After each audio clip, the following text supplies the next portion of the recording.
this is a high-stakes battle for all political parties in the fray. Very, very important where national politics is concerned. Very important in terms of reaffirmation in what the voters feel is the real political outfit. Because like we pointed out, parties have broken up.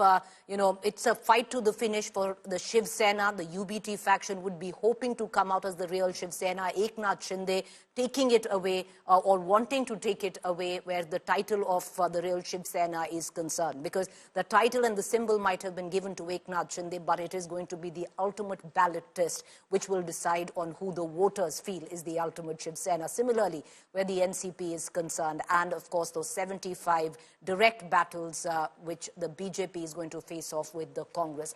And in midst of all of this, there will also be high-profile constituency battles, and one of them is Warli. My colleague Mustafa Sheikh joining us from there, Aditya Thackeray from the UBT Shiv Sena facing off Mustafa on this seat with Milan Deora from the Eknath Shinde Sena.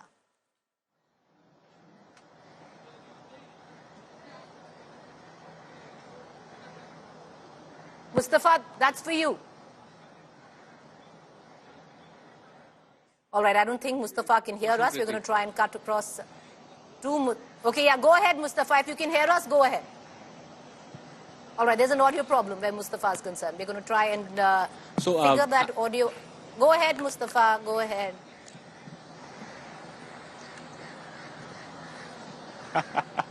So yeah, Preeti, I am at Worli. It's one of the counting center. It's one of the high-profile seats like Baramati that Aditya Thackeray is contesting. Milan Deora is contesting against him from the Shiv Sena.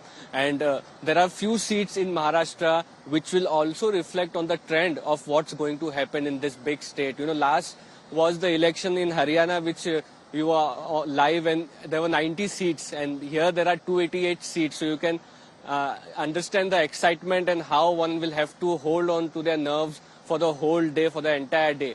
And in terms of voting percentage, there are about 6 crore people who have voted in Maharashtra. So yes, it could take some time to, if few seats, like the 50 seats which we are saying are the make or break for the Maharashtra Assembly, for Mahayuti or MVA. So if it's a it can go down to wires, it can take time. So there are a lot of things which are expected, and it's not only the result day in Maharashtra, the twists and turns continue even after the result day, as Piyush and you were discussing earlier, who will be the Chief Minister if Mahayuti gets a clear majority. That will be also important to see whether the BJP gets a comfortable majority or whether it will need alliance partners. If it will need alliance partners like Shiv Sena, Eknath Shinde, then Eknath Shinde and Shiv Sena, very much in their capacity, will ask for the CM chair if without them the government is not being formed. So there are a lot of twists and turns and probability of things going wrong or down the way in Maharashtra politics, as since yesterday we are hearing reports of private planes being arranged by Congress to get their MLAs. The MVA leaders have instructed their MLAs to, as soon as they get the winning certificate, they have to come to Mumbai, because it's not only the results and the hurry to form a government. There is a time frame, but 26th of November, in 2 days, you can say that the term of the Maharashtra Assembly is expiring, and before that, if the MVA gets the majority, they would want to form a government, or at least inform the governor about their intention to form a government before that. So there are a lot of happenings and excitement expected in Maharashtra throughout the day. We hope that we all enjoy this day as much as because the people have done their bit. Now we'll have to see how it goes down in Maharashtra. Back to you. Well, you're right there. The people have spoken, and soon we'll know what their decision is. The visuals that you see on your television screen is the staff there entering the counting centers. 8 a.m. is when counting begins, viewers.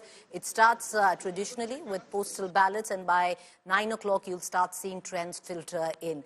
We're going to, you've got this one-stop destination to tune into, where the election results in Maharashtra, in Jharkhand, and all the other by-polls that are taking place. But let's now cut across to Ritwik Balekar, who's joining us from Raj Thackeray's residence. Ritwik, a very good morning. Number one, Ritwik, what is it that you're going to be looking at very keenly this time around? And also, Raj Thackeray's residence, he's got enough in the fray. His son also standing from Mahim.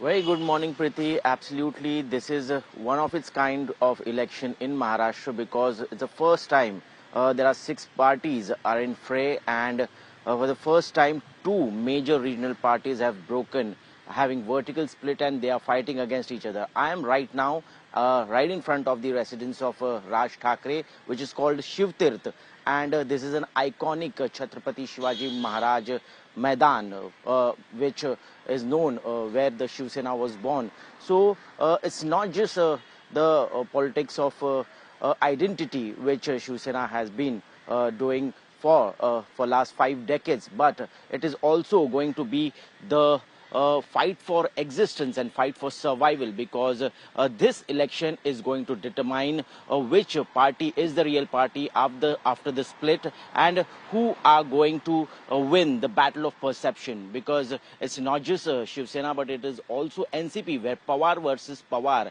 are going to fight against each other in Baramati. So yes, here we are having Shiv Sena versus Shiv Sena. The second Thackeray, Amit Thackeray, the son of Raj Thackeray, is in the electoral fray for the first time, and the second one from the Thackeray clan after his cousin Aditya Thackeray. And we really need to see that how does the election and the results affect the political parties and the future prospects of the political parties in Maharashtra. You know, before I let you go, all 4 of you to pull you back in, and let's begin with Vidya, who's joining us from Uddhav Thackeray's residence. Vidya, very quickly, what is it that you're going to be looking at very closely as the results start filtering in? What are the X factors for you?